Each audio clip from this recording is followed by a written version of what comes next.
উদ্দেশ্য হচ্ছে যে মিলাদুন নবী যে আমরা পালন করি এর কোনো আসল, এর কোনো অস্তিত্ব কোরআন হাদিসে নেই এবং সাহাবীদের যুগও ছিল না, তাবিঈনের যুগও ছিল না, চার ইমামের যুগও ছিল না, চার পীরের যুগও ছিল না।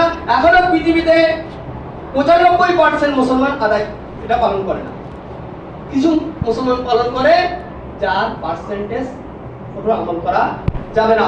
যদি এটা সুন্নাত হতো তাহলে পৃথিবীর কমসে কম অধিকাংশ মুসলমান তার উপর আমল করত। এটাই প্রমাণ যে এটা বিদআত। ওই জন্য মাতারাম বুজুর্গ দোস্ত, আমরা চেষ্টা করব সুন্নতের উপরে আমল করা, বিদআতকে পরিত্যাগ করা। বিদআত যেগুলো স্পষ্ট তার উপরে আমল করা যাবে না। যদি আমল করি তাহলে আমাকে জানবে।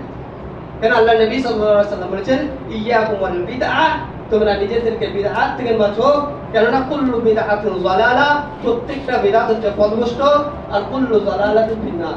যারা বিদআত